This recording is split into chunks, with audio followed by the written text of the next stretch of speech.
things are nouns. And that is the medieval grammars and the Latin-based grammars and stuff I was talking about. Nominal categories. Nouns in language are typically described and said to be countable, not non-countable. Those that are countable have the category of number. So here I've written plural, pronounced in the plural, and SG singular, pronounced in the singular. Syntactic categories that are associated with nouns in a sentence are in many languages marked by case. So a case indicates the semantic role that a noun has in a sentence. If it's a recipient, it usually has the dative case. If something is being done to something, like a goat or a goose is being killed, it's usually in the accusative. When an object is being given, it is also in the accusative. Things that you were wondering about, allative, so cases in Latin grammar that were inherited in Western European linguistics go up to 7 cases. And they have to do with abstract roles of recipient, patient, instrument, these kinds of things.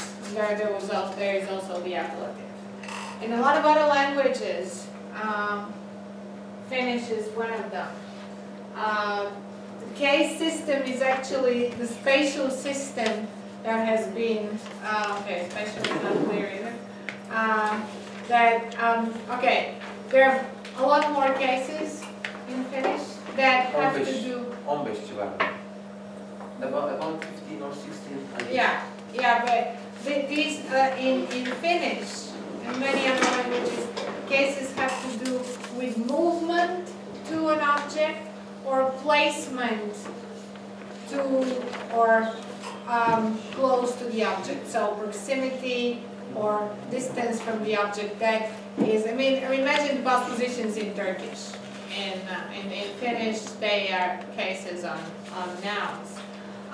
So allative in Finnish indicates movement to something. Okay. And it's, when you do the additive, it's something new to me too, but the people who wrote the grammar of NIFC found it fit to call this category additive because apparently it adds something to someone, and essentially it's very similar to movement.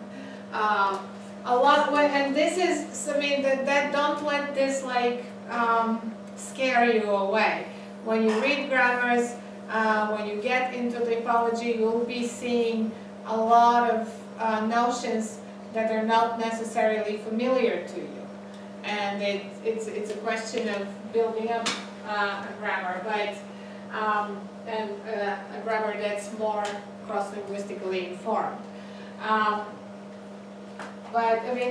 all of it, for these things to be sort of familiar to you, it probably would have been good if you had taken a morphology class that is the cross-linguistic morphology. But that's okay, because I can, you just stop me and say, no, I don't know what now allative is. Narrative is a category that is associated with verb forms that are especially used in narrative. There are languages like that. NIF is one of them. Converb, the conv, is a verb form that is usually associated and is in verbs that are not finite. Do you know what a finite verb is? A finite verb has inflections for person number, and usually some tense category. Converbs lack inflections for person and number. They do not appear in main clauses. They can only be used in conjunctions with other verbs and in what corresponds to subordinate clauses. Yeah. In Turkish, convert dedikleri şey zarf fiil eki. Mesela yapıp, yaparak, yapınca, yaptıkça, yaptığında gibi ekler. Bunların hepsi convert. Reflexive, it's a typo. It's supposed to be X here. So if reflexive is something that is done on to the agent. Okay. The action goes back to the agent. And it could be coded in very different ways. Coding of grammatical categories mean how this grammatical category is expressed in terms of sheer language material. If it's by some affixation, if it's by something else. Could be phrases. Causative is this is a morphological category, usually derivational category, which means that a lot of languages have special affix, could be prefix, could be suffix, could be something else, but it's very common that you add something to a word and you make it a causative word. So you add a prefix to a noun that means death, and you get a verb meaning kill. Sometimes you. So, is there anything else that you'd like to ask? Kauzatif anlaşıldı mı? Kauzatif. Ettirgenlik. Causative verbs in Turkish? Evet, yapmak, yaptırmak mesela. Koşmak, koşturmak. Uyutmak gibi.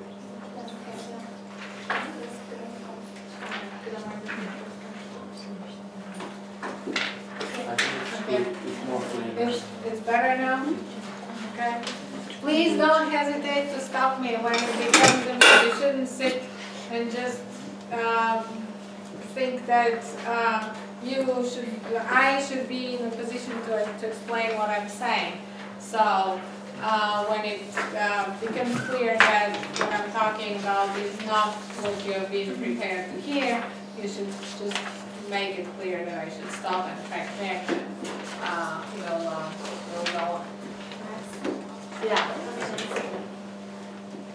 Genitive means that's from the traditional Latin-based case system, belonging to. Kapının, evin derken. Ayşe'nin derken. Tom's, S is the English genitive. What about O in English? Oh. O. That's the new genitive. New Yeah. I mean, English lost its case system pretty much. Old English used to have the Germanic 4 cases that were subsequently lost in the course of time. So now you have vestiges of the old genitive, which is by S, and the cases have been replaced by prepositions. So the book of Tom is again expressive of belonging. What about possessive pronouns? Can we accept them? Can we regard them as having genitive? Mine. Mine,